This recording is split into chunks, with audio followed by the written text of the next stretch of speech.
ketika sedang merokok supaya tidak bertambah buruk dampak negatif dari merokok itu, jauhkanlah si rokok yang sedang menyala itu dari wajah kita.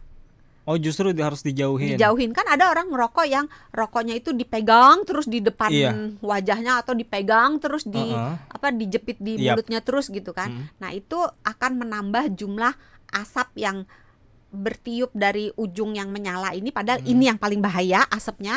Kan lebih dekat ke hidung, jadi kehirupnya lebih banyak. Jadi tipsnya adalah dijauhkan. Jadi dipegang di tangan dan dijauhkan dari area wajah, serta lihat arah anginnya.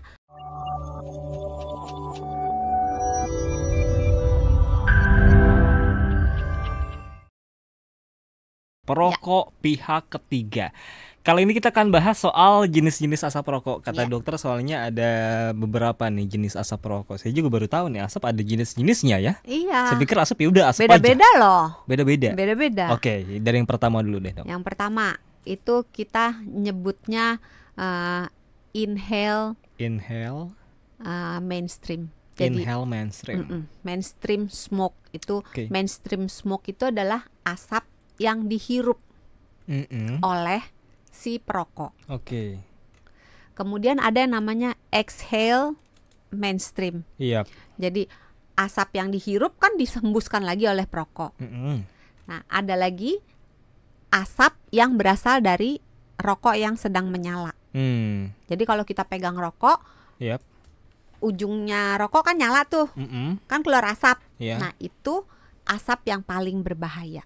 Asap yang paling berbahaya. Kenapa bisa dibilang asap yang paling berbahaya? Karena kandungan zat berbahayanya paling banyak di situ. Karena emang rokoknya masih nyala aja atau gimana? Atau karena terjadi pembakaran tidak sempurna di situ. Terus tidak melewati dalam tanda kutip ya, si saringan. Yang paling aman ya asap yang dihembus sebenarnya nggak aman, nggak ada yang aman ya. Tapi yang relatif lebih kurang zat toksiknya itu adalah yang dihembuskan oleh si perokok, karena sudah disaring. Jadi ketika dihirup disaring oleh si filternya. Ketika masuk ke saluran pernafasan si perokok disaring lagi, karena sebagian racunnya kan nempel di situ. Jadi yang keluar cenderung lebih bersih dalam tanda kutip. Yang keluar dari mulut perokok itu apa namanya tadi? Inhale ya? Exhale. Kan dihembuskan, in kan dimasukin. Kalau yang inhale adalah yang dimasukin, yang disedot gitu. Tapi jangan salah, orang kadang-kadang pikir dengan adanya filter di rokok itu rokok menjadi lebih aman. Padahal tapi lupa kalau filternya itu terbuat dari selulosa. Apa itu selulosa? Ada serabut-serabut plastik. Tadi kan kita udah bicara soal mikroplastik ya. Di suatu bocoran tempat juga nih, di suatu tempat kita sudah bicara tentang mikroplastik. Nah, ketika orang itu menghirup asap rokok yang ada filternya, maka serabut-serabut halus banget dari plastik yang ada di dalam filternya ikut kehirup.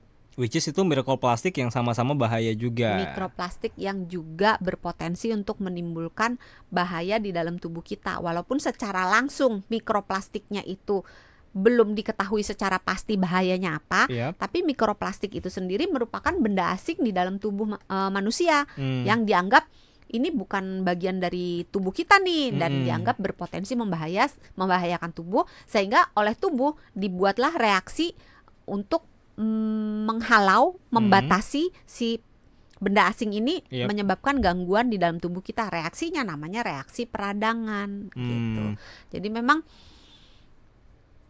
di satu sisi memang dia menyaring sebagian dari racun-racun rokok, tapi di sisi lain dia menambah juga masuknya mikroplastik, dan dengan adanya si saringan yang ada di filter ini, orang ketika menghirup rokok akan ngerasa kayak lebih light, lebih ringan rokoknya, nggak kasar gitu. Karena si serabut ini nggak cuma nyaring asapnya, tapi juga nyaring dalam tanda kutip yang kebakar-kebakarnya, partikel-partikelnya itu nyangkut di situ, sehingga asap yang kehirup cenderung lebih smooth, lebih halus, lebih lembut gitu, sehingga orang tuh lebih banyak merokoknya, dan sebagian nikotinnya itu juga kesaring di situ, sehingga orangnya akan nyedot lebih dalam, akan nyedot lebih banyak untuk mendapatkan kadar nikotin yang dia butuhkan. Gitu. Jadi ada dampak negatifnya juga di balik keberadaan si filter ini. Selain tadi inhale sama exhale, ada lagi asap, jenis-jenis asap rokok itu loh. Ya itu tadi yang terbakar di ujungnya. Nah, karena di ujung. itu yang paling berbahaya, maka dianjurkan ketika kamu sedang merokok, sahabat Sonora, nggak nganjurin merokok ya, jangan dibolak-balik ya. Ketika sedang merokok, supaya tidak bertambah buruk dampak negatif dari merokok itu, jauhkanlah si rokok yang sedang menyala itu dari wajah kita.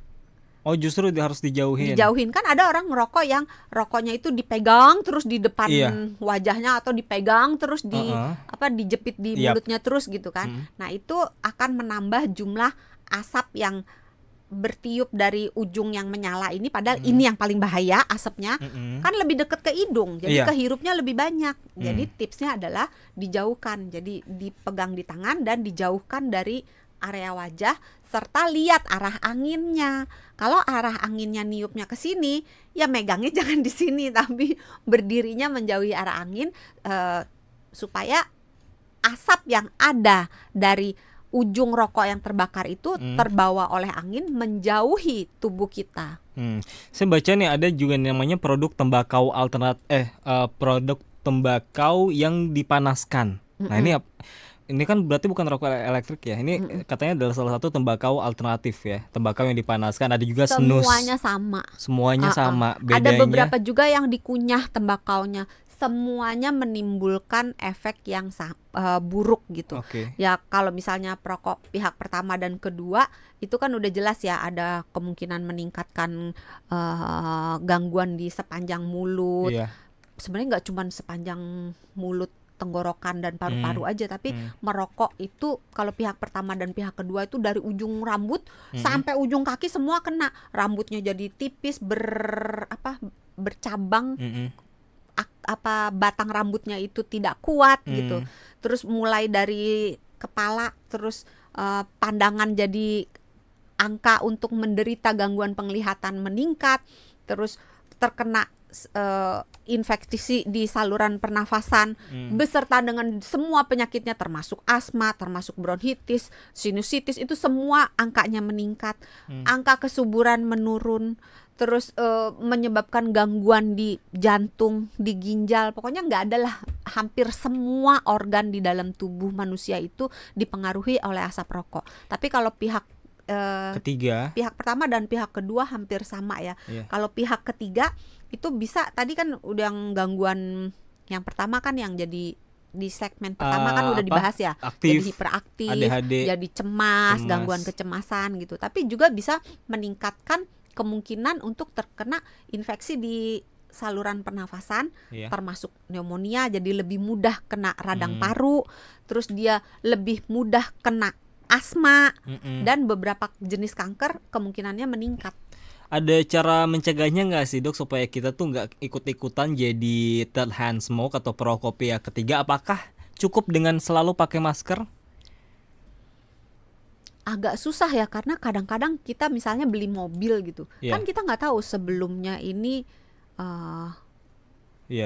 pemilik sebelumnya merokok di mobil atau tidak gitu. Karena banyak orang yang beranggapan kalau asapnya udah nggak ada ya aman, sehingga kalau dia sendirian di rumah, nggak bawa anak, nggak bawa istri, ya dia akan merokok, buka aja jendela, entah asapnya kan keluar, aman gitu. Apalagi yang bahaya ini ya, beli baju-baju thrifting tuh. Kan kita nggak tahu ya bajunya bekas dipakai perokok. Ya itu direndam pakai air plus cuka, baru kemudian dicuci dengan air plus sabun. Kalau bisa dicucinya dengan air yang hangat dan dicucinya terpisah, jangan dicampur dengan pakaian yang lain.